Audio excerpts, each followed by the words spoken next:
نحمده نصلي على رسوله الكريم أما بعد فأعوذ بالله من الشيطان الرجيم بسم الله الرحمن الرحيم رب اشرح لي صدري ويسر لي أمري واحلل عقدة من لساني يفقهوا قولي ربي يسر ولا تعسر وتمم بالخير آمين يا رب العالمين.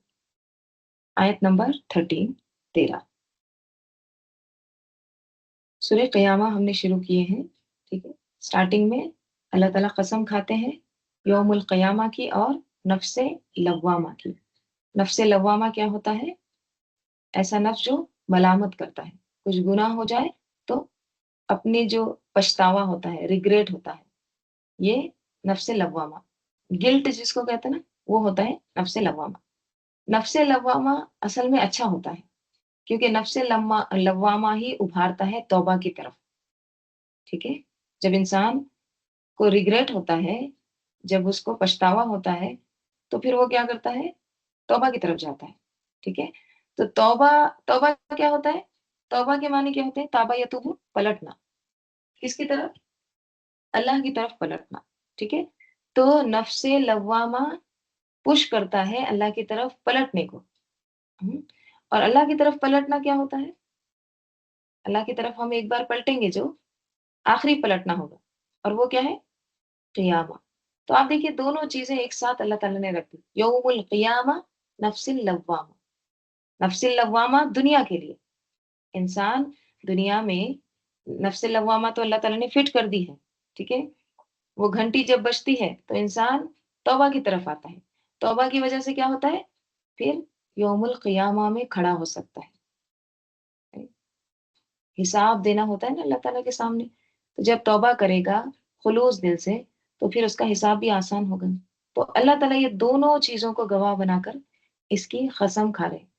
نفس لوامہ میں ایک چیز یہ بھی یاد رکھیے کہ جیسے مثلاً کوئی ہاسپٹل بناتے ہیں، اسکولس بناتے ہیں، یا کوئی بھی جو آفیسز رہتے ہیں، اس میں نا ایک جو فائر کا جو سسٹم ہوتا ہے، اگر فائر لگ جائے تو اس کو ایکسٹنگوش کس طرح سے کیا جائے، اس کو کس طرح سے بجھایا جائے.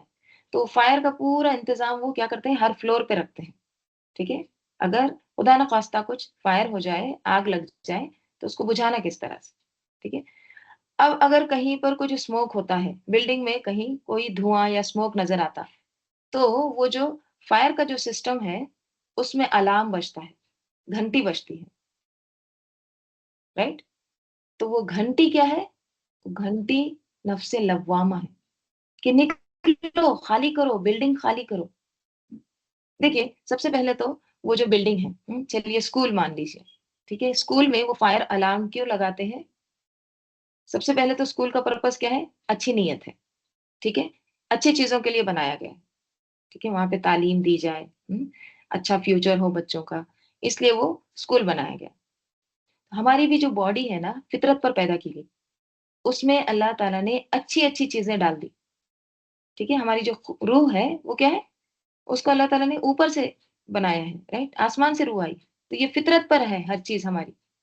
ٹھیک ہے، اچھے نیت سے اس کو، اچھے چیزوں سے اس کو فل کیا گیا. اب ہوتا کیا، اس کے اندر ایک الارم بھی رکھ دیا گیا. جیسے اسکول ہے، اسکول کی بلڈنگ میں ایک فائر الارم رکھ دیا گیا. ٹھیک ہے، کچھ غلط ہوتا ہے،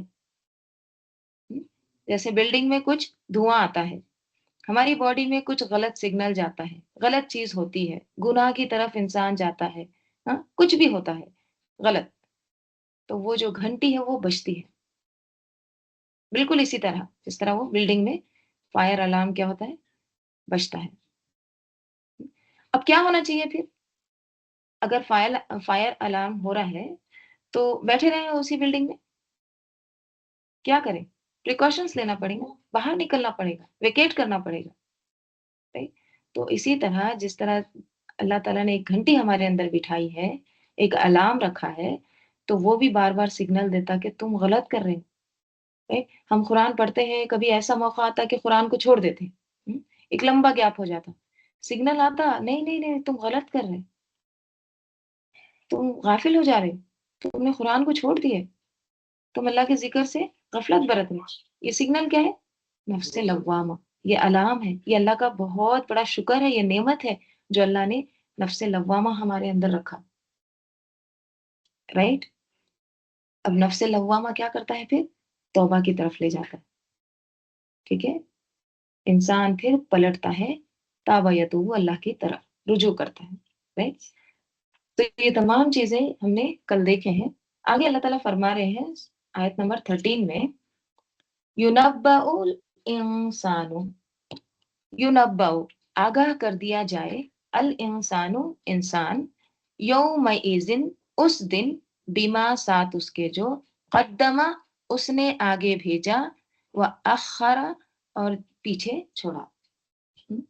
اس دن انسان کو خبر دے دی جائے گی۔ یونبا او کس سے ہے؟ نبا سے، نون با حمزہ۔ نبا کیا ہوتا ہے؟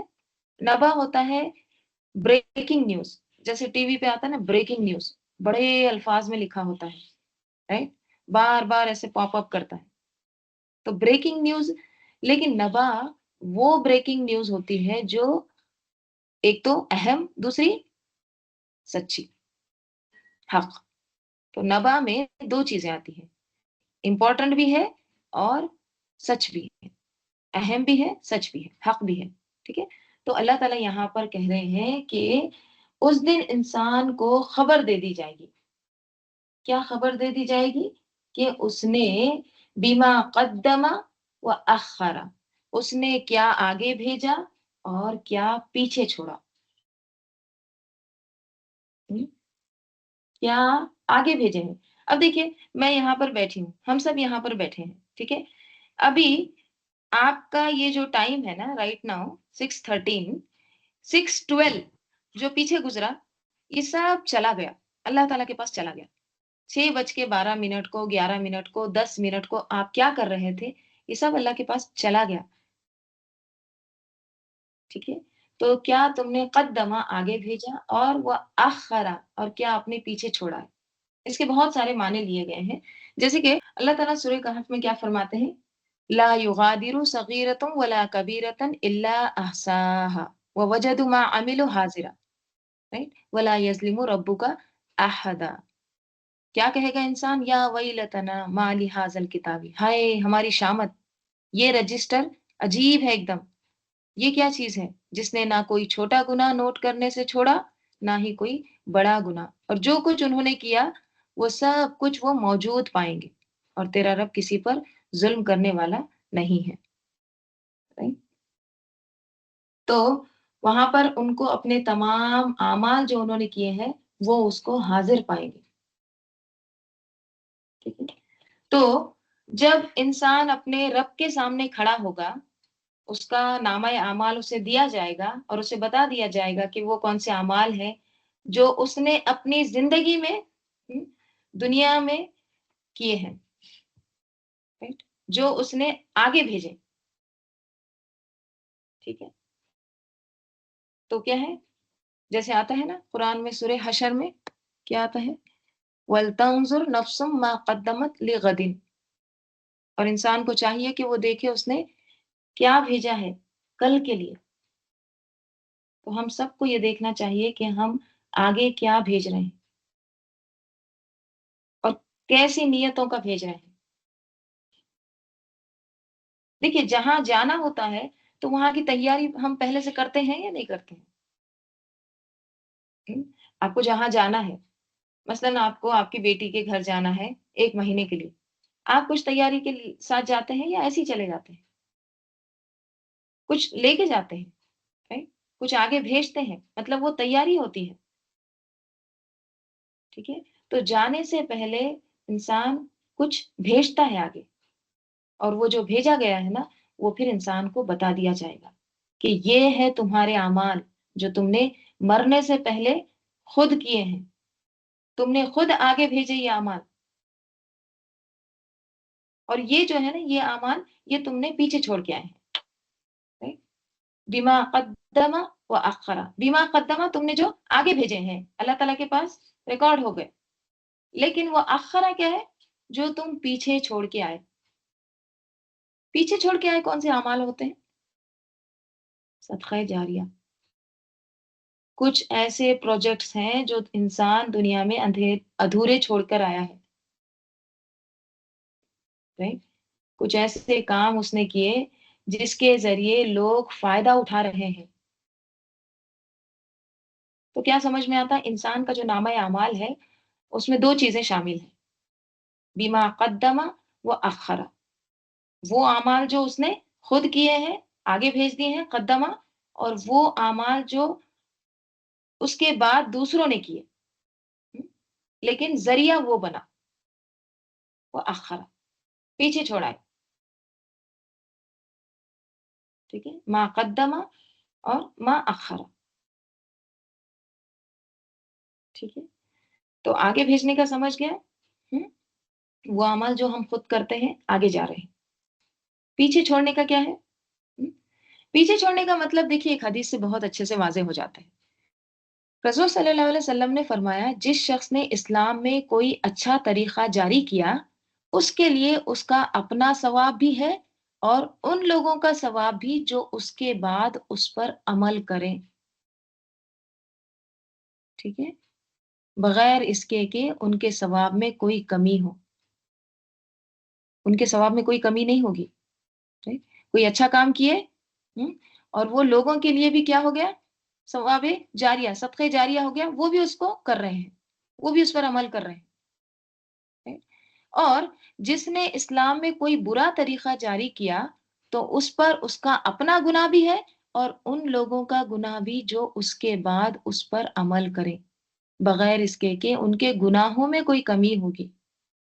ان کے گناہوں میں بھی کوئی کمی نہیں ہوگی. یعنی وہ جو برے کام کیے ہیں، ٹھیک ہے، خود تو اس کا ان کو گناہ ملے گا، right؟ لیکن وہ برا کام ان کو دیکھ کر اور لوگوں نے بھی کیے. ٹھیک ہے، تو اس کا بھی، وہ جو لوگ کر رہے ہیں نا، اس کا بھی گناہ کا اس کو پرسنٹیج جائے گا. ہر شخص اپنا بوجھ بھی اٹھائے گا، لیکن جس کو دیکھ کر وہ کام کرتا ہے، برے کام کرتا ہے، تو پھر وہ برے اعمال کا بدلہ وہ جو سٹارٹ کیا ہے نا اس کو بھی جائے گا، اس کا بھی اس کو حصہ ملے گا. دیکھیے آخرت کے حوالے سے صدقہ جاریہ پر ہم نے بہت سی حدیثیں پڑھ چکے ہیں، لیکن جو ایک مشہور حدیث آتی ہے وہ کیا ہے؟ رسول صلی اللہ علیہ وسلم نے فرمایا جب انسان مر جاتا ہے تو اس کا عمل منقطع ہو جاتا ہے سوائے تین چیزوں کے. نمبر 1 صدقہ جاریہ، نمبر 2 ایسا علم جس سے فائدہ اٹھایا جائے، نمبر 3 نیک اولاد جو اس کے لیے دعا کرے.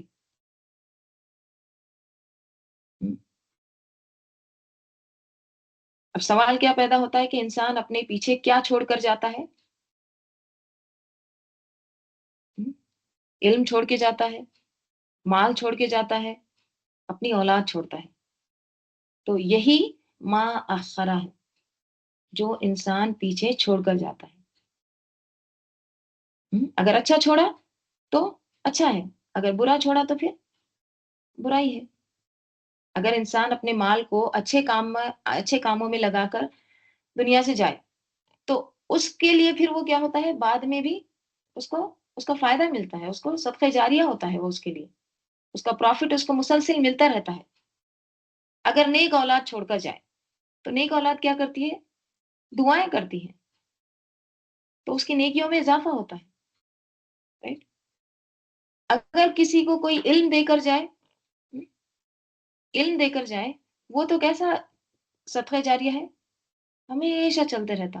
وہ علم وہ اپنے بچوں کو دیتے ہیں، اپنے اسٹوڈنٹ کو دیتے ہیں، پھر وہ ان کے اسٹوڈنٹ کو دیتے ہیں، پھر کیا ہے؟ وہ قیامت تک سلسلہ چلتا رہے گا. یا مثلاً کسی نے کچھ اچھی کتاب لکھ دی، ہم، وہ کتاب پڑھ رہے ہیں لوگ، فائدہ اٹھا رہے ہیں، ذکر اذکار کی کوئی کتاب ہے، تو اس شخص کو بھی اس کا ثواب جاریہ مل رہا ہے. یا پھر کسی نے اسپتال بنا دیے، کوئی مدرسہ بنا دیے، کوئی مسجد تعمیر کر دی، کوئی بھی نیک کام، تو جب تک وہ قائم ہے تب تک اس کو اس کا فائدہ ہوتے رہے گا، اس کے نیکیوں میں اضافہ ہوتے رہے گا، اس کا ثواب اس کو ملتا رہے گا. تو یہی چیز ہے بیما قدمہ کے بعد وہ اخرا، ما اخرا ہے یہ. تو اللہ تعالیٰ کیا کہہ رہے ہیں؟ یُنَبَّأُ الْإِنسَانُ، بتا دیا جائے گا انسان کو، یومئذ، اس دن، کس دن؟ قیامت کے دن، بما قدم و اخرا، کہ کیا اس نے آگے بھیجا اور کیا اس نے پیچھے چھوڑا، یعنی اس کا آنسر پیپر اس کو دے دیا جائے گا۔ دیکھ لو، خود ہی دیکھ لو، کتنے پرسنٹ تمہارے اعمال تم نے جو ہے خود کیے ہیں، اور کتنے پرسنٹ تم کو پروفٹ ہوا ہے، اور کتنا تم کو نقصان ہوا ہے، کیا نفع ہے کیا نقصان ہے، دیکھ لو اپنی کتاب میں۔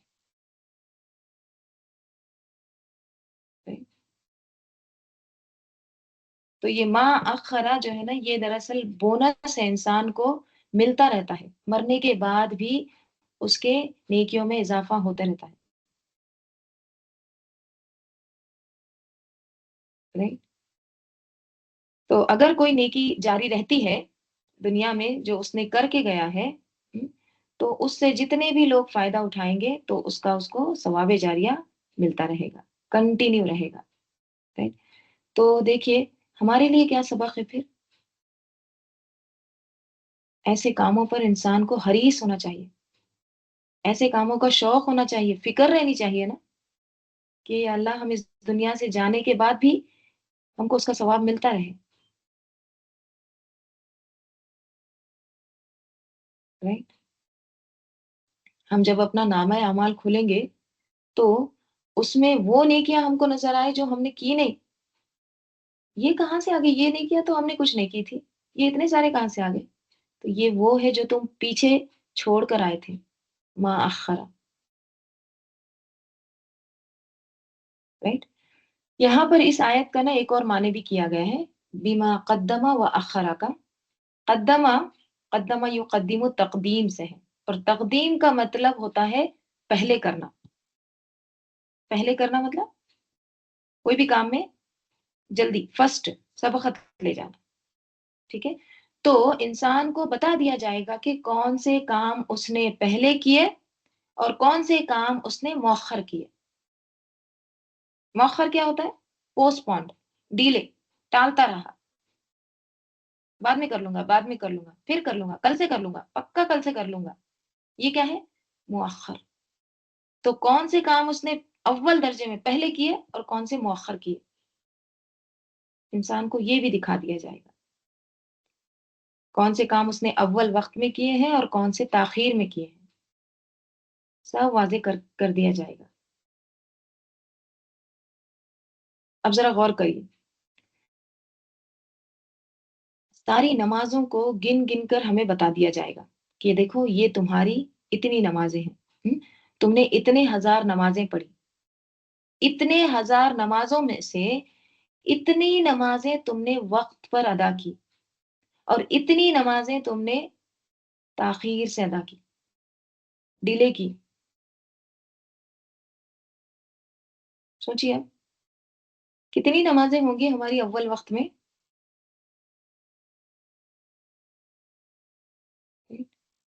اسی طرح ہماری ڈیوٹیز، ہماری ذمہ داریاں بھی، کیونکہ ہر ایک کام کا بھی ایک وقت ہوتا ہے نا، تو اول وقت میں کون سا کام کیا اور تاخیر سے کون سا کیا۔ آپ کو پتا ہوگا آپ صلی اللہ علیہ وسلم کس طرح سے جب اذان ہوتی تھی تو دنیا سے اجنبیت اختیار کر لیتے تھے، اجنبی ہو جاتے تھے۔ ایک دفعہ کیا ہوتا ہے، رسول صلی اللہ علیہ وسلم کے سامنے گوشت لایا جاتا ہے، آپ صلی اللہ علیہ وسلم بس چھری اٹھاتے ہیں، اس کو کاٹ رہے ہوتے ہیں کہ اچانک اذان ہوتی، تو آپ صلی اللہ علیہ وسلم چھری کو بھی وہیں رکھ دیتے ہیں، گوشت اور باقی چیزوں کو بھی وہیں چھوڑ دیتے ہیں، اور نماز کی تیاری میں مشغول ہو جاتے ہیں۔ اب ذرا سوچئے ہم ایسے موقع پر کیا کرتے؟ مثلاً آپ کے سامنے کوئی کھانے کی چیز رکھی ہے، ٹھیک ہے، اب آپ اس کو بس کٹ ہی کر رہے ہیں، اتنے میں اذان ہوتی ہے، ہم کیا کرتے؟ ہم ڈکار لیے تک کھاتے ہیں، اور بہانہ ہم کیا بولتے ہیں؟ نہیں، بھوک رکھ کے نماز نہیں پڑھنا، وہ بھوک وہ کچھ نہیں ہوتی،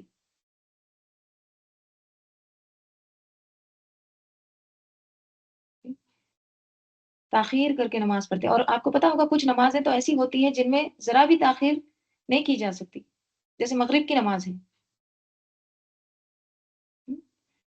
اس کو آپ تاخیر سے نہیں پڑھ سکتے، اس کو آپ کو اسی وقت پڑھنی ہوتی ہے،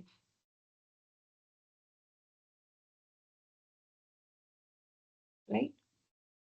تو جو ثواب ہوتا ہے نا، جو نیکی کے مواقع ہوتے ہیں، اگر آپ اس کو اس وقت میں نہ کریں تو وہ ضائع ہو جاتے ہیں۔ اور ہم کیا کرتے ہیں؟ سستی کرتے ہیں، اچھا پھر کر لیں گے، ابھی کیا جلدی ہے؟ یہی تاخیر ہے، ما قدم اور وہ اخر، ٹھیک ہے؟ تو ایک اور معنی اس کے کیا بتائے گئے ہیں کہ کون سے کام آپ نے اول وقت میں کیے اور کون سے تاخیر سے کیے، ڈیلے کیے۔ ایک اور معنی اس کے یہ بھی کیے گئے ہیں کہ انسان کو تاریخ وار بتا دیا جائے گا کہ کون سے کام اس نے زندگی کے پہلے حصے میں کیے، یعنی کون سے کام اس نے جوانی میں کیے اور کون سے کام اس نے بڑھاپے میں کیے، بعد میں کیے، ٹھیک ہے؟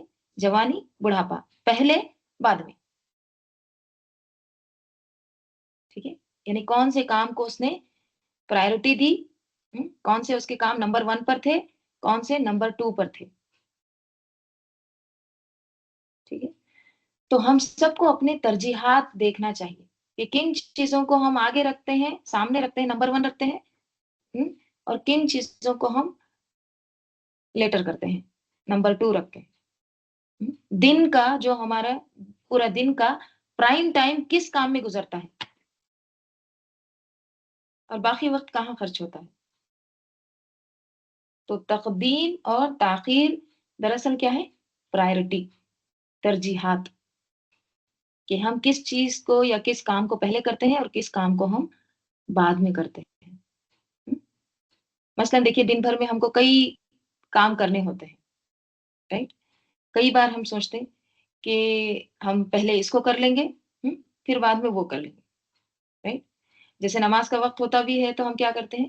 نہیں نہیں، پہلے ہم کیا کرتے ہیں؟ چاول کوکر میں ڈال دیں گے، پھر بعد میں نماز پڑھیں گے۔ پہلے میں تھوڑا سالن بگار دوں، بعد میں ہم نماز پڑھیں گے۔ تو یہ جو ہماری پرائرٹیز ہوتی ہے نا، یہ جو ترجیحات ہے نا، یہی ہمارا مسئلہ ہے۔ ہم اس کو نا صحیح سے سیٹ نہیں کرتے۔ پہلے کیا کرنا ہے، بعد میں کیا کرنا ہے، یہ ہم کو پتہ ہی نہیں ہے۔ ہر وقت ہم یہ دو چیزوں کے بیچ میں کیا رہتے ہیں؟ معلق رہتے ہیں، لٹکے ہوتے ہیں۔ اور اکثر کون سی چیز ہم کو پھر کھینچ کے لے جاتی؟ دنیا کی چیزیں، آخرت کی نہیں۔ جو ٹائم مینجمنٹ ہوتا ہے نا، اس میں دیکھیے ایک اصول بتایا جاتا ہے۔ ٹائم مینجمنٹ میں کیا سکھایا جاتا ہے کہ ایک کام ہوتا ہے ارجنٹ اور دوسرا کام ہوتا ہے امپورٹنٹ۔ ارجنٹ مطلب کیا؟ ایمرجنسی۔ امپورٹنٹ یعنی کیا؟ اہم۔ اب سوال یہ پیدا ہوتا ہے کہ کون سا پہلے کرنا؟ اب دیکھنے میں تو دونوں بھی ایسے لگتا ہے کہ دونوں بھی امپورٹنٹ ہے۔ ہم، کون سا کرنا چاہیے؟ دیکھیے مثال کے طور پہ میں آپ کو یہ سمجھاتی ہوں۔ مثلاً ایک شخص کے پاس ایک کھیت ہے، ٹھیک ہے؟ اب وہ کھیت میں اس کو فصل لگانا ہے، ٹھیک ہے؟ بیج بونا ہے۔ اب یہ جو بیج بونا ہے، یہ کام اس کے لیے امپورٹنٹ کام ہے، اہم کام ہے۔ بیج لگانا اہم کام ہے۔ لیکن اب اس کے کھیت میں گھاس بھی اگ رہی ہے، ٹھیک ہے؟ اب یہ گھاس جو ہے نا، یہ روز روز اگ رہی ہے، تو اس کو صاف کرنا وہ ارجنٹ ہے۔ سمجھ میں آ رہا ہے؟ اس کے کھیت میں گھاس بھی ہے، اس کو بیج بھی لگانا ہے۔ تو امپورٹنٹ کون سا ہے؟ بیج لگانا، اور گھاس بھی ساتھ میں ہے، گھاس لیکن ارجنٹ ہے، ٹھیک ہے؟ اب اگر وہ سارا دن صرف گھاس ہی صاف کرتا رہے، گھاس پر ہی اس کی اگر فوراً اسی پر نظر جاری ہے بار بار، تو پھر اس کو فصل لگانے کا موقع ملے گا؟ وقت ہی نہیں رہے گا بیج لگانے کا، right؟ تو کیا ہوگا؟ اگر گھاس ہی صاف کرتا رہے گا بار بار بار بار، تو پھر فصل لگانے کا، بیج لگانے کا اس کو وقت کہاں ملے گا؟ right؟ تو جو ارجنٹ ہوتا ہے نا، وہ ہمارے سامنے ہے، لیکن ایک اہم کام بھی ہے، امپورٹنٹ کام بھی ہے، جو کیا ہے؟ آخرت۔ دنیا ارجنٹ ہے، آخرت کیا ہے؟ امپورٹنٹ۔ اور دنیا کے کام ہم کو کیا کرتے ہیں؟ فوراً اپنی طرف کھینچتے ہیں، ابھی یہ کر لو، ابھی فون اٹھا لو، ابھی یہ کام نپٹ لو، یہ مسئلہ حل کر لو پہلے، یہ سب ارجنٹ ہے۔ آخرت کیا ہے؟ نماز، قرآن، صدقہ، علم، تربیت اولاد، یہ سارے امپورٹنٹ ہیں۔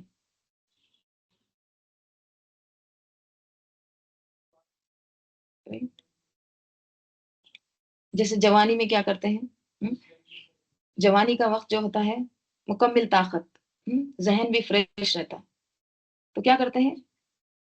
اس کو دنیا کمانے کے لیے لگاتے ہیں، ٹھیک ہے؟ اب وہ جوانی کے وقت میں نماز بھی ہوتی ہے، سجدے بھی ہوتے ہیں، علم حاصل کرنا بھی ہوتا ہے، لیکن ہم کیا کہتے ہیں؟ پہلے کریئر کر لیں، پہلے یہ جو ارجنٹ ہے نا، سامنے جو نظر آ رہا ہے، اس کو کر لیتے ہیں، بعد میں دیکھ لیں گے آخرت، ٹھیک ہے؟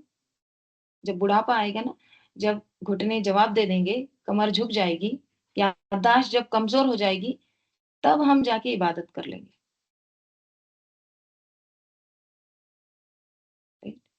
اور ایک مثال سے اس کو سمجھتے ہیں، جیسے امتحان میں جو تیاری ہوتی ہے نا، وہ امپورٹنٹ ہوتی ہے، ٹھیک ہے؟ امپورٹنٹ ہوتی ہے تیاری۔ اور یہ جو چیزیں ہیں نا، موبائل، ہم، دوست، گھومنا پھرنا، یہ سارے کیا ہے؟ ارجنٹ ہے۔ تو ہم کیا کرتے ہیں؟ سارا وقت ارجنٹ میں لگا دیتے ہیں، اور امپورٹنٹ جو ہے نا، اس کو بھول جاتے ہیں،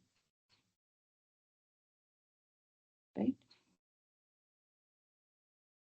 تو یہ جو ہے نا، یہ انسان کے لیے بہت سخت امتحان ہے، تو اسی لیے ہم کو اپنی ترجیحات کو دیکھنا ہے، ترجیح کس چیز کو دیں، پرائرٹی کس چیز کو دیں، پہلے کرنے کا کام کون سا ہے، right؟ ایک مثال بھی آتی ہے نا، وہ پروفیسر والی، جیسے ایک پروفیسر نے ایک یہ ترجیحات کو سمجھانے کے لیے اس نے ایک مثال دی، تو اس نے کیا کیا؟ ایک خالی جار لیا، ٹھیک ہے؟ جار، مرتبان، ٹھیک ہے؟ برنی سمجھ لیجیے، تو ایک خالی جار لیا، پھر اس نے سب سے پہلے اس جار میں کیا کیے؟ بڑے بڑے پتھر ڈال دیے، ٹھیک ہے؟ بڑے بڑے پتھر ڈال دیے۔ پھر اس پروفیسر نے بچوں کو پوچھا کہ کیا یہ جار بھر گیا؟ تو طلبا نے کیا کہا؟ اسٹوڈنٹس نے کیا کہا؟ ہاں بھر گیا۔ پھر پروفیسر نے کیا کیا؟ اس جار کے اندر اس نے ریت ڈال دی، ٹھیک ہے؟ اب وہ بڑے بڑے پتھر تھے، بڑے بڑے پتھر کے اندر جب ریت ڈالی گئی تو وہ ادھر ادھر جا کے فٹ ہو گئی، ٹھیک ہے؟ پھر پروفیسر نے پوچھا کہ کیا جار بھر گیا؟ تو اسٹوڈنٹ نے کیا کہا؟ ہاں اب تو یقیناً بھر گیا۔ پھر آخر میں پروفیسر کیا کرتا ہے؟ پانی ڈالتا ہے، اور وہ پانی بھی جا کے کیا ہوتا ہے؟ جتنی جگہ تھوڑی سی خالی تھی اس کو بھی فل کر دیتا، پورا ایک دم سما جاتا اندر۔ تو کیا سبق ہے اس سے؟ یہ جو جار ہے نا، یہ ہماری زندگی ہے، اور یہ جو بڑے بڑے پتھر ہے نا، یہ کیا ہے؟ یہ اہم کام ہے، ایمان، نماز، آخرت، اخلاق، رشتہ دار، ضروری ہے یہ سب، right؟ اور پھر یہ جو چھوٹی چھوٹی یہ ریت ہے نا، یہ ریت کیا ہے؟ فضول باتیں، ضروری مشغلے، سوشل میڈیا، right؟ پانی کیا ہوتا ہے؟ پانی پھر وہ چیزوں کو کیا لے جاتا ہے؟ وقت کے ساتھ بہا لے جاتا ہے، بے مقصد سوچ، جو ہمارے ذہنی سوچیں ہیں، لا حاصل مصروفیت، right؟ اگر دیکھیے یہ اس چیز کو الٹا کر دیں، وہ جار لے لیں، ٹھیک ہے؟ اور جار میں اگر سب سے پہلے ریت اور پانی ڈال دیں، سیم جار، اس کے اندر اگر ریت اور پانی ڈال دیجیے، یعنی فضول چیزیں، غیر اہم چیزیں پہلے ڈال دیں۔ بڑے پتھر کہاں جائیں گے؟ فٹ ہوں گے؟ کوئی جگہ بچے گی نہیں۔ تو یہ ہے ترجیحات، پرائرٹیز۔ یومئذ بما قدم واخر، کہ اس نے کیا آگے بھیجا اور کیا پیچھے چھوڑا۔ اس دن یہ سب کچھ واضح کر دیا جائے گا کہ کون سے کام وہ تھے جو اس نے کرنے چاہیے تھے اور اس نے صحیح ٹائم پہ کر لیے، ان کو ترجیح دی، اور کون سے وہ کام تھے جو اسے کرنے چاہیے تھے مگر اس نے نہیں کیے، پیچھے رکھ دیے، پوسٹ پونڈ کر دیے، ڈیلے کر دیے۔ اکثر وقت کیا ہوتا ہے، ہم کوئی بھی کام کو نا ڈیلے کرتے ہیں، ہم، تو جب پوسٹ پونڈ کرتے ہیں یا بعد میں کر لیں گے جب کہتے ہیں نا، تو وہ بعد میں جو ہے نا وہ کبھی نہیں آتا۔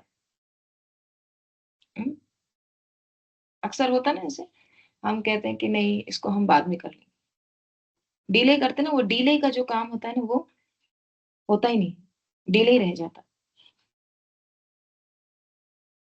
Right؟ اسی حقیقت کو دیکھیے اللہ تعالیٰ سورہ فجر میں فرماتے ہیں یومئذ یتذکر الانسان وان لہ الذکریٰ، اس دن انسان سب کچھ یاد کر لے گا، نصیحت پکڑ لے گا، لیکن وان لہ الذکریٰ، لیکن اب نصیحت کا کیا فائدہ؟ ہم؟ یہ سوچنے کا اس کا کیا مقصد اب؟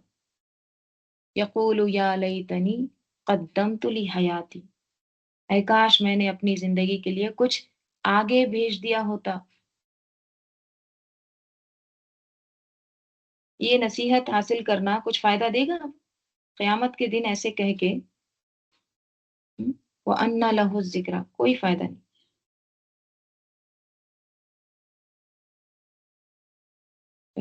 تو اپنی اصل زندگی کیا ہے؟ آخرت، اس کے لیے کچھ آگے بھیجنا ہے۔ سورہ مومنون میں آتا ہے کہیں گے اے ہمارے رب، ہماری بدبختی ہم پر غالب رہی اور ہم گمراہی میں پڑے رہے، یعنی ہم گمراہ لوگ تھے۔ اس وقت انسان کو پورا احساس ہو جائے گا کہ اس نے کیا غلطیاں کی ہیں، اس کو کرنا یہ چاہیے تھا مگر اس نے کچھ اور ہی کیا۔ لیکن یہ جو احساس ہے نا، اس سے کچھ حاصل نہیں ہوگا، وہ صرف ملامت ہوگی، حسرت ہوگی، ریگریٹ، پچھتاوا۔ ٹھیک ہے؟ تو اللہ تعالیٰ کہہ رہے ہیں یُنَبَّأُ الْإِنسَانُ يَوْمَئِذٍ بِمَا قَدَّمَ وَأَخَّرَ بَلِ الْإِنسَانُ، بلکہ انسان عَلَى نَفْسِهِ، اپنے نفس پر، بصیرہ، دیکھنے والا ہے، بلکہ انسان خود اپنے نفس پر کیا ہے؟ دیکھنے والا ہے، یعنی خود شاہد ہے۔ دیکھیے، دیکھنا جو ہوتا ہے نا، بصیرہ بصارت سے دیکھنا، اوکے، غور سے دیکھنا۔ اب جو شاہد ہوتا ہے نا، شاہد کیا ہوتا ہے؟ گواہ، وہ بھی کیا کرتا ہے؟ غور سے دیکھتا ہے، واچ کرتا ہے، right؟ تو یہاں پہ پھر کیا معنی آ رہے ہیں؟ بصیرہ کے معنی کیا آ رہے ہیں؟ گواہ کے، ٹھیک ہے؟ بلکہ انسان وہ اپنے نفس پر کیا ہے؟ خود ہی گواہ ہے، یعنی اپنے نفس کو وہ خوب جانتا ہے، ٹھیک ہے؟ اپنی حرکات کو، اپنی شخصیت کو، اپنی ذات کو وہ خوب پہچانتا ہے، وہ اس پر خود گواہ ہے، شاہد ہے، اس کو پتا ہے کہ وہ کیسا انسان ہے، وہ خوب جانتا ہے اپنے آپ کو کہ وہ کیا کر رہا ہے۔ جب ہم دنیا کو ترجیح دے کر آخرت کو بھول جاتے ہیں تو ہمارا نفس ہم کو بتاتا ہے، ہمارا جو ضمیر ہے وہ جھنجھوڑتا ہے۔ اگر انسان اس کو دبا کر رکھے تو کیا ہوتا ہے پھر؟ اس کو دنیا نظر آتی ہے، آخرت بھول جاتا ہے۔ اور قیامت کا دن کیا ہوگا؟ قیامت کے دن کے بارے میں آتا ہے وہ تشہد علیہم السنتہم و ایدیہم و ارجلہم، واقعی انسان کی زبان، اس کے ہاتھ اور اس کے پاؤں اس کے خلاف گواہی دیں گے۔ کس چیز کی گواہی دیں گے؟ بما کانوا یعملون، ان اعمال کی جو وہ کیا کرتے تھے۔ تو کہا جا رہا ہے بل الانسان علی نفسہ بصیرہ، بلکہ انسان خود اپنے نفس پر خوب گواہ ہے۔ سورہ اسراء میں کیا آتا ہے دیکھیے، اللہ تعالیٰ فرماتے ہیں اقرا، پڑھ، کتاب کا، کیا پڑھ؟ تیری کتاب، کفا بنفسک الیوم علیک حسیبا، آج اپنا حساب لینے کے لیے تم خود ہی کافی ہو۔ دیکھ لو اپنا حساب کتاب، تم خود کافی ہے، تم کو خود سمجھ میں آ جائے گا کہ کیا کر کے آئے تم نے،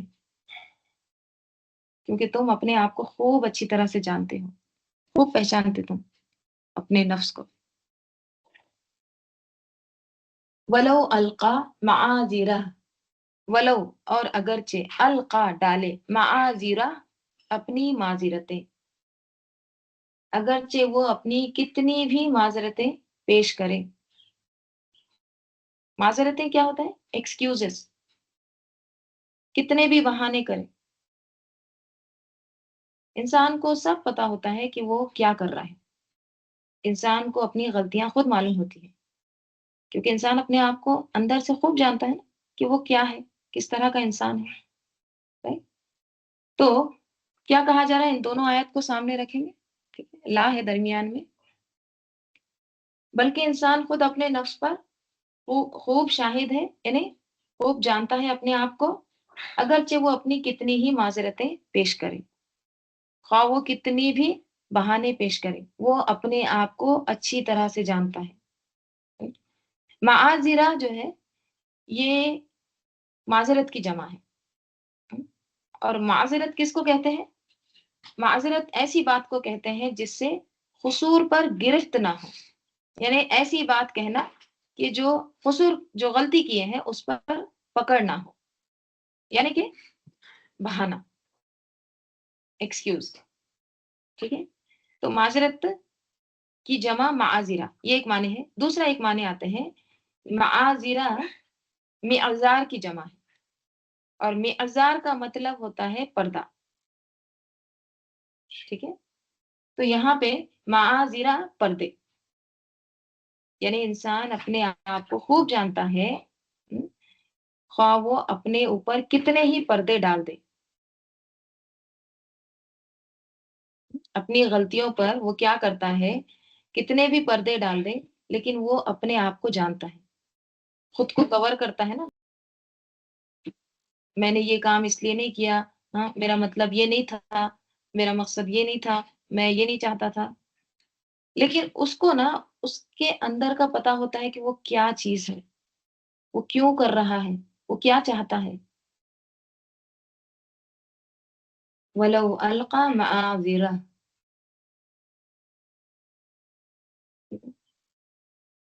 کتنی بھی ایکسکیوزز پیش کرو لیکن وہ اپنے آپ کو خوب جانتا ہے کیا چیز ہے وہ، کتنے بھی بہانے کرو، کتنا بھی لوگوں کے سامنے اچھے بنو، کتنا بھی اپنے اوپر پردے ڈالو، لیکن اصلیت اس کو پتا ہوتی ہے۔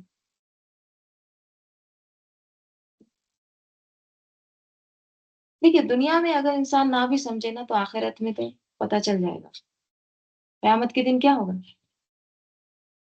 یعنی اگر آج کوئی انسان اپنے آپ کو خود نہیں پرکھتا، اپنے خلاف خود گواہ نہیں بنتا، اپنی اصلاح نہیں کرتا، اپنے آپ کو بس کور کرتا رہتا ہے، اپنے گناہوں کو ڈھانپنے کی کوشش کرتا ہے، ایکسکیوزز دیتا ہے، ہر غلط کام پر بہانے ڈھونڈتا ہے، دنیا میں تو کر سکتا ہے، لیکن کل قیامت کے دن خود اس کے اعضاء اس کے خلاف گواہی دیں گے، خود وہ کہے گا قیامت کے دن، کیا کہے گا؟ وقالوا لو كنا نسمع او نعقل ما كنا في اصحاب السعیر،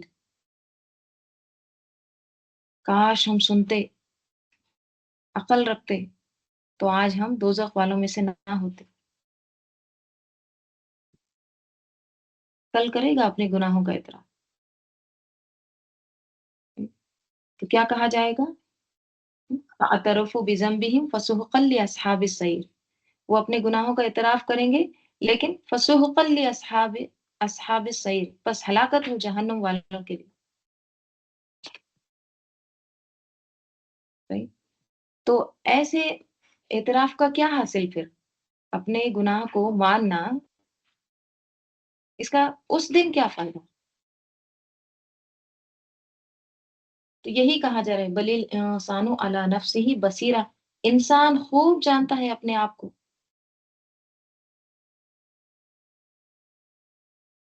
چاہے وہ ولو القا معاذرہ، کتنی بھی معذرتیں پیش کرے۔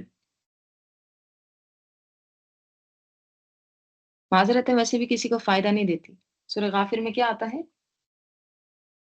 یوم لا ينفع الظالمین معاذرتهم، اس دن ظالموں کو ان کی کوئی معذرت فائدہ نہیں دے گی۔ رائٹ؟ تو ان تمام آیات سے کیا سمجھ میں آتا ہے؟ خلاصہ کیا ہے ان تمام آیت کا؟ دیکھیے، جب انسان کے ہاتھ سے کوئی چیز چلی جاتی ہے تو اس کو نا اس وقت اس کی قدر ہوتی ہے، اس وقت زیادہ قدر ہونے لگتی ہے۔ انسان کے پاس ایک چیز ہے، کوئی بھی، ہم، کوئی بھی مادی چیز ہے، کوئی بھی آ، انسان ہے، کوئی بھی چیز ہے، جب تک وہ اس کے پاس ہوتی ہے نا اس کو قدر نہیں رہتی، لیکن جو ہی وہ چیز چلی جاتی نا اس وقت اس کو زیادہ قدر ہوتی ہے اس کی۔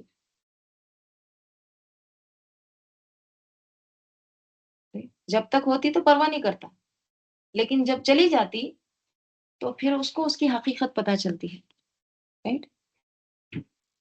عربی میں ایک بات آتی ہے، قدر نعمت بعد الزوال، نعمت کی قدر کب ہوتی ہے؟ جب وہ چلی جاتی۔ تو انسان کی یہی نفسیات ہے، جب نعمت چلی جاتی ہے نا تو پھر وہ اس کو یاد کرتے رہتا ہے، حسرتیں کرتا، کاش میں تھوڑا، جیسے انسان کسی کا چلا جاتا ہے گھر سے تو کاش میں تھوڑا عزت کر لیتی، ان کی خدمت کر لیتی، ہم، میں نے ایسا کیوں کہا ان کو، وہ کہا، یا کوئی چیز ہے، ہاں، وہ اس سے چھین لی جاتی ہے، ہمارے پاس یہ ہوا کرتا تھا، یوں ہوتا تھا، لیکن جب نعمت موجود ہوتی تو اس وقت کیا کرتے؟ اس کی قدر نہیں کرتے۔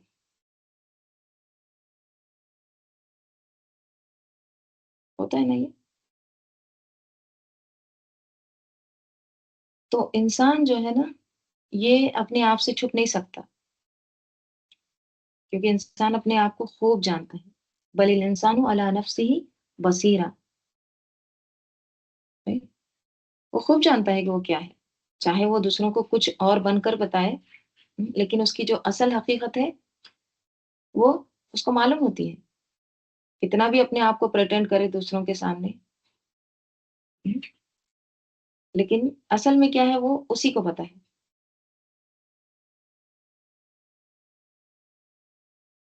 تو اپنے ساتھ سچے ہونے کی ضرورت ہے،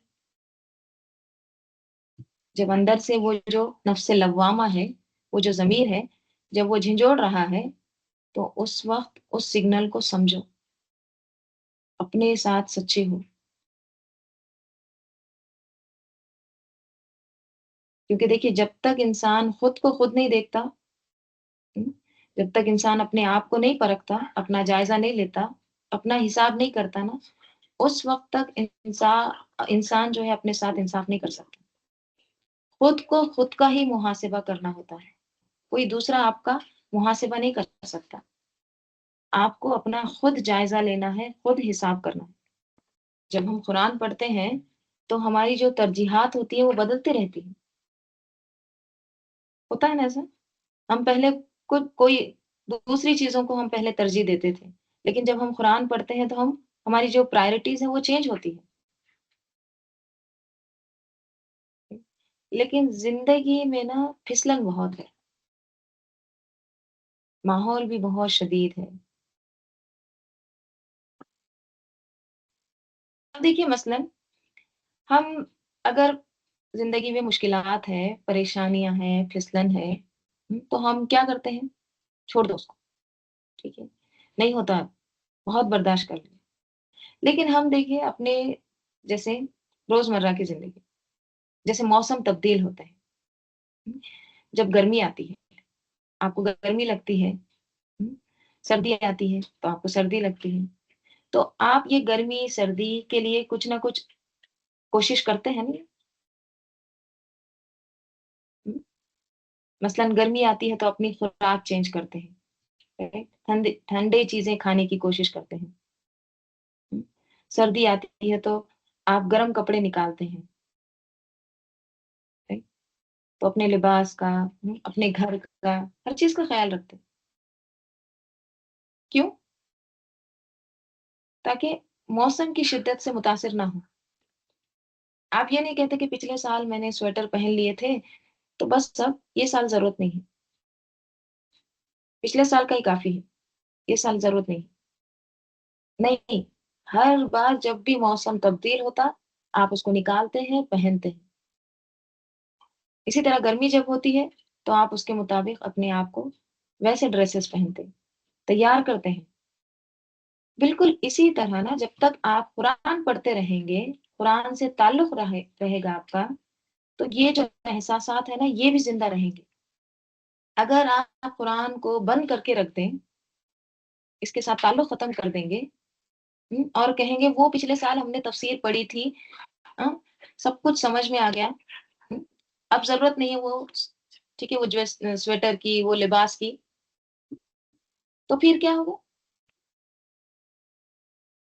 اپنے اوپر پھر اثر ہوگا جسم، پھر انسان غفلت میں جائے گا۔ اصل چیز کیا ہے پتہ ہے؟ استقامت، ٹھیک ہے، قائم رہنا، ڈٹے رہنا۔ ہم دیکھیے کتنا کچھ پڑھتے ہیں نا، کتنا کچھ سنتے ہیں، اب تو اتنا سنتے ہیں ہم، اتنے اچھی اچھی اسپیچز یا شارٹس ہمارے سامنے سے گزرتے ہیں، لیکن ہم روز بھولتے رہتے ہیں، ہر روز بھولتے ہیں۔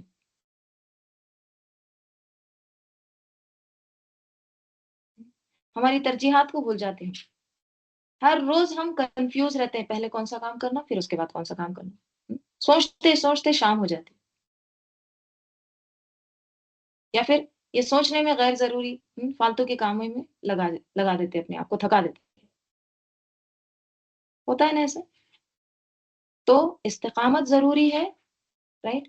قرآن سے تعلق، یہ نہیں کہ ہم نے اس رمضان میں پڑھے ہیں اب نیکسٹ رمضان میں، ابھی ٹائم نہیں ہے، ابھی کریئر ہے، ابھی جاب ہے، رائٹ؟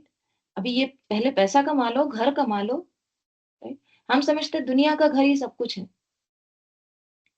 دنیا کے گھر کمانے کمانے میں نا آخرت کا گھر کمانے کی بھول جاتے ہیں،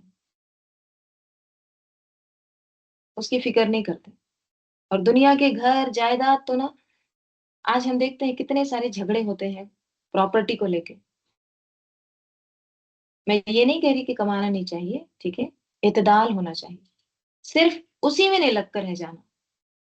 دیکھیے اسلام جو ہے نا آپ کو دنیا بھی کماؤ، کھاؤ پیو، اچھا رہو، اچھا پہنو، یہ بھی کہتا ہے، لیکن نظر کہاں رکھو؟ آخرت پر، ٹھیک ہے، تم کھاتے رہو، کھانا کھاؤ، لیکن شکر ادا کرو۔ یہ جو اعتدال ہے، بیلنس ہے، یہ کب آتا ہے انسان کے اندر؟ جب وہ قرآن سے جڑا رہتا ہے، right؟ تو استقامت ضروری ہے، ٹھیک ہے، تو کوئی بھی آپ ایک کام اپنے آپ سے باندھ لے کہ یہ مجھے روز کرنا ہے، لیکن استقامت کے ساتھ، کیونکہ حدیث کا مفہوم کیا آتا ہے؟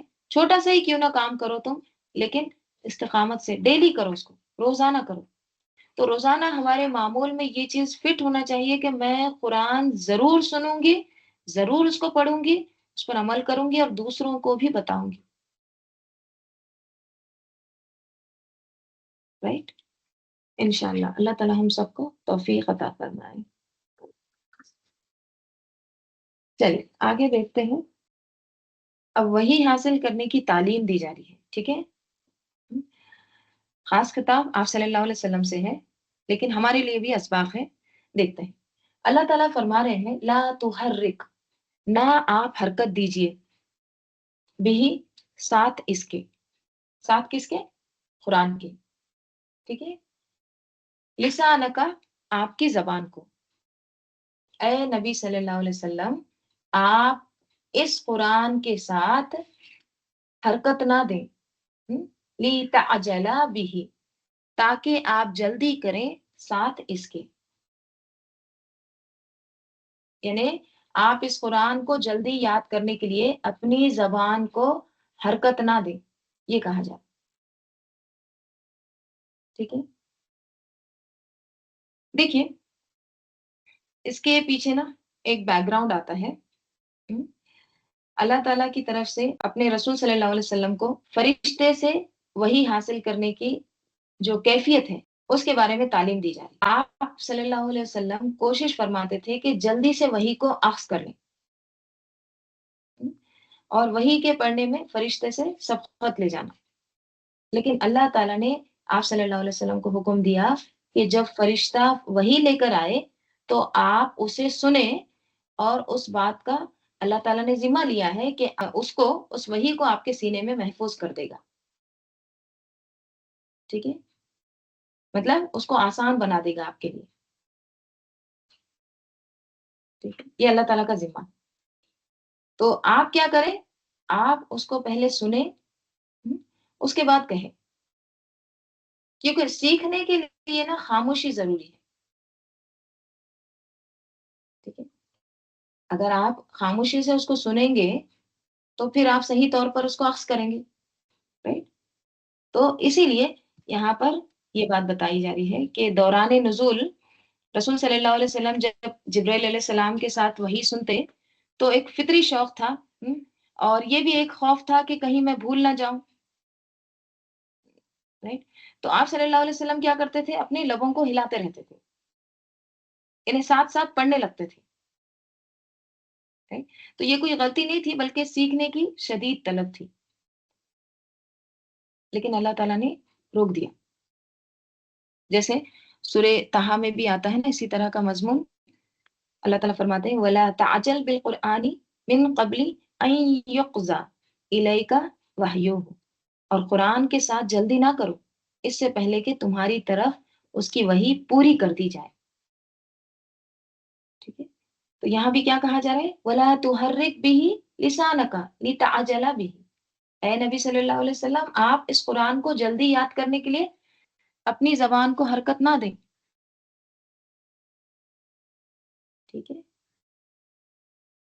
کیونکہ جمع کرنا جو ہے اللہ تعالیٰ آگے فرما رہے ہیں ان علینا جمعہ و قرآنہ، ان بے شک علینا ہم پر ہے، ہمارے ذمہ ہے، جمعہ اس کا جمع کرنا، قرآن کا جمع کرنا ہمارے ذمہ ہے، اور وہ قرآنہ اور اس کا پڑھوانا بھی، ٹھیک ہے؟ تو روکنے کی وجہ کیا تھی؟ سیکھنے کے لیے کیا ہے؟ خاموشی شرط ہے، ٹھیک ہے؟ سیکھنا جو ہے نا یہ سرسری عمل نہیں ہے، کھیل نہیں ہے، اس کے لیے کیا چاہیے؟ مکمل توجہ چاہیے، اندرونی سکون چاہیے، اور اپنا جو ذہن ہے وہ بھی یکسو ہونا چاہیے، فوکس چاہیے، right؟ دیکھیے انسان نا 3 کام بیک وقت نہیں کر سکتا، سننا، بولنا اور سمجھنا، ٹھیک ہے؟ اب آپ بول رہے ہیں نا تو پھر آپ سن نہیں سکتے، جب آپ بول رہے ہیں اور سامنے والا بھی بول رہا ہے تو آپ اس کی بات کو سن نہیں سکتے جب آپ بول رہے ہیں، پھر آپ سمجھ بھی نہیں سکتے۔ تو یہ تینوں کام جو ہے نا، سننا، بولنا، سمجھنا، ایک ساتھ یہ ممکن نہیں ہے۔ پھر درست ترتیب کیا ہے؟ جب سنو تو صرف سنو، زبان آپ کی خاموش رہنا چاہیے، right؟ جب سن رہے ہیں تو دل ذہن ایک دم حاضر رہنا ہے، پھر بعد میں کیا کرو؟ دہراؤ، لکھو، نوٹ کر لو۔ تو یہاں کیا کہا جا رہا ہے؟ یہاں دراصل یہ کہا جا رہا ہے کہ جب آپ سن رہے ہوں تو اس وقت بولے نہیں، زبان کو حرکت مت دو، یہ اصول وحی کے وقت بھی سکھایا گیا اور عام تلاوت میں بھی یہی تعلیم ہے۔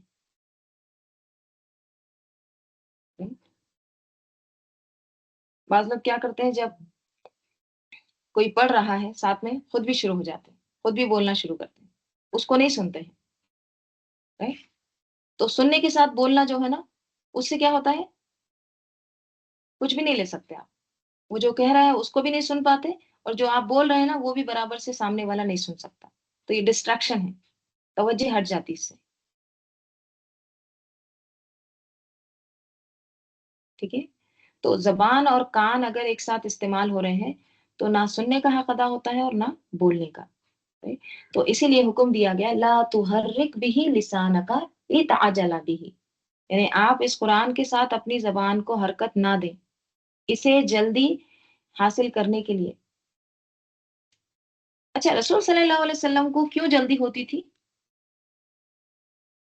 اس لیے کہ کہیں کوئی بات چھوٹ نہ جائے، رہ نہ جائے، یا پھر فوراً فوراً سب کچھ حاصل کر لیا جائے۔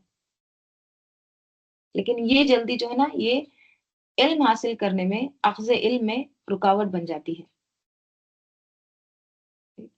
اسی اصول کو ایک اور جگہ بتایا گیا ہے نا، جیسے سورہ اعراف میں آتا ہے وَإِذَا قُرِئَ الْقُرْآنُ فَاسْتَمِعُوا لَهُ وَأَنصِتُوا لَعَلَّكُمْ تُرْحَمُونَ، جب قرآن پڑھا جا رہا ہو تو غور سے سنو اور خاموش رہو۔ صرف سنو نہیں کہا گیا، ساتھ میں خاموش بھی رہو تاکہ تم پر رحم کیا جائے۔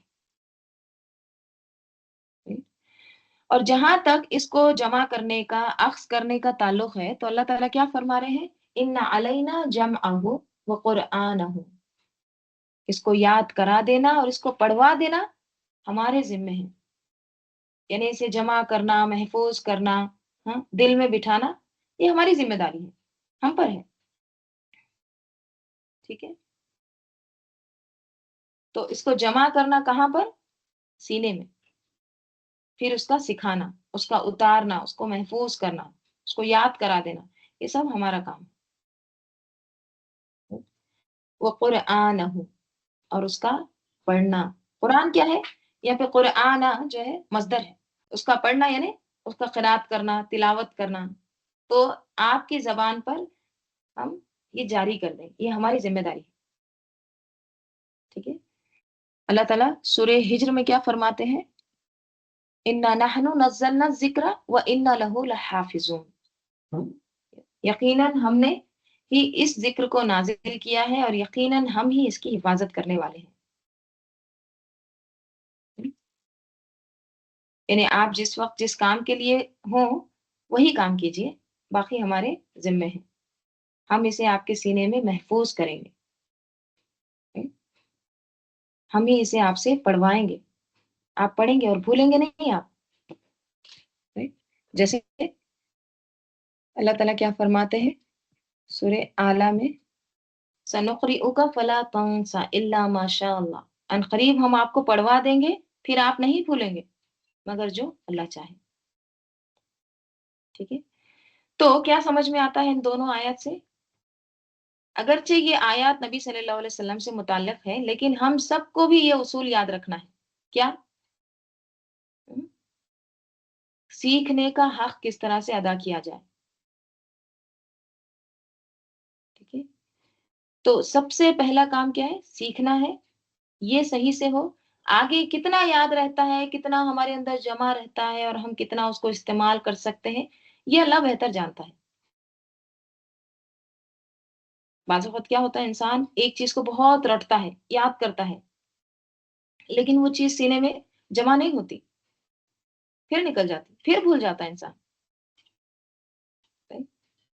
تو اب اس ڈر سے کہ کہیں بھول نہ جائے، ہم، یا معلوم نہیں آگے کیا ہو، right؟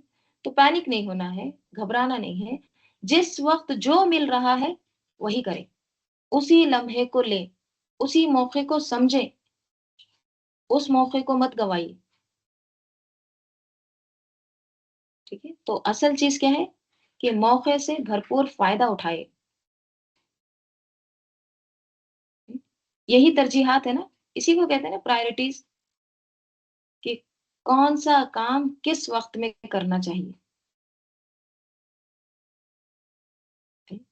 اگر آپ اس وقت سن رہے ہیں اور آپ کہیں نہیں میں سو جاتی ہوں، میں ریکارڈنگ سن لوں گی، شام کو دیکھ لیتے ہیں یا کل دیکھ لیتے ہیں، تو نہیں ہو سکتا ایسا.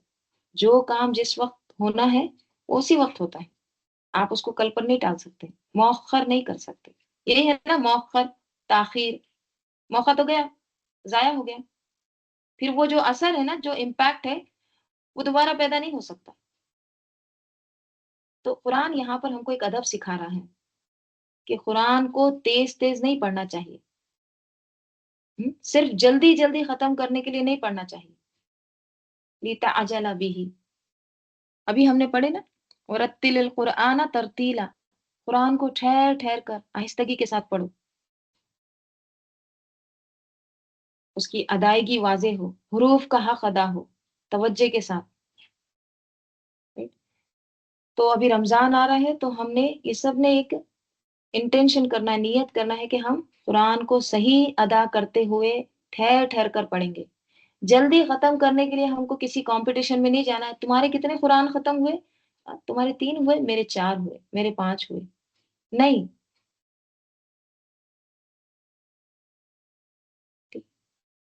ہمارے پاس یہ رواج بھی بن گیا ہے نا کہ کم از 3 دن میں قرآن ختم کرنا، ایک رات میں قرآن ختم کرنا. شبینہ جس کو کہتے ہیں نا، ایک رات میں قرآن ختم کر دیا جاتا ہے نا. یہ سنت سے ثابت نہیں ہے. کم از کم 3 دن قرآن مکمل کرنے کے لیے وقت ہونا چاہیے. اور اگر رتیل القرآن ترتیلا پر اگر عمل کیا جائے نا تو 3 دن بھی نہیں، 7 دن لگتے ہیں قرآن ٹھیک طرح سے جو پڑھا جا سکے. اس سے کم وقت میں ہوتا ہی نہیں. اگر اس سے کم وقت میں پڑھیں گے تو پھر تیزی سے پڑھیں گے. ہم، آدھا صحیح ادا کریں گے، آدھا غلط. ہم، کوئی حرف ادا ہو رہا ہے، کوئی نہیں ہو رہا ہے. بعض لوگ تو حروف کھا جاتے ہیں، بعض لوگ لفظ کھا جاتے ہیں، بعض تو پورے پورے صفحے کھا جاتے ہیں، چھوڑ دیتے ہیں، آگے بڑھ جاتے ہیں. تو بہتر کیا ہے؟ بہتر یہ نہیں ہے کہ آپ ایک وقت میں 2 قرآن ختم کریں، بلکہ بہتر یہ ہے کہ ایک قرآن پڑھیں، پورا پڑھیں، ہر حرف کو ادا کریں، حق دے کر پڑھیں. یہ عمل زیادہ اجر اور زیادہ ثواب کا باعث ہے. کیونکہ وہ تلاوت ہی نہیں جس میں آپ حروف ضائع کر رہے ہیں، الفاظ نگل رہے ہیں. ہاں، صرف تعداد پوری کرنا ہے اس لیے. اس سے قرآن کا حق ادا نہیں ہوتا. اب آپ دیکھیے سورے میں قیامت کا تذکرہ ہو رہا ہے. اچانک سے پھر بات روک کر ایک یاد دہانی کی جا رہی ہے، ایک ہدایت دی جا رہی ہے. مضمون قیامت کا ہے، حساب کتاب کا ہے، انجام کا ہے. بیچ میں کیا فرمایا جا رہا ہے؟ لا تحرک به لسانک لتعجل به ان علینا جمعه وقرآنہ. تو کیا ہے یہ؟ تعلیم ہے یہ کہ یہ بھی ضروری ہے، اس کو مت چھوڑو. اب اس کے بعد نا پھر اور مزید ترتیب بتائی گئی ہے. انشاءاللہ ہم اس کو آگے دیکھتے ہیں کل. ٹھیک ہے، کل بھی انشاءاللہ کلاس رہے گی، سنڈے بھی. چلیے درود شریف پڑھ لیجیے. اللہم صلی علی محمد وعلی آل محمد کما صلیت علی ابراہیم وعلی آل ابراہیم انک حمید مجید. اللہم بارک علی محمد وعلی آل محمد کما بارکت علی ابراہیم وعلی آل ابراہیم انک حمید مجید. اللہم آنس وحشتی فی قبری. اللہم ارحمنی بالقرآن العظیم واجعلہ لی اماما و نورا و ہدا و رحمہ. اللہم ذکرنی منہ ما نسیت وعلمنی منہ ما جہلت وارزقنی تلاوتہ آناء اللیل وآناء النہار واجعلہ لی حجتا یا رب العالمین. سبحانک اللہم وبحمدک نشہد ان لا الہ الا انت نستغفرک ونتوب الیک. سبحان ربک رب العزة عما یصفون وسلام علی المرسلین والحمد للہ رب العالمین. والعصر ان الانسان لفی خسر الا الذین آمنوا وعملوا الصالحات وتواصوا بالحق وتواصوا بالصبر. السلام علیکم ورحمۃ اللہ وبرکاتہ. جزاکم اللہ.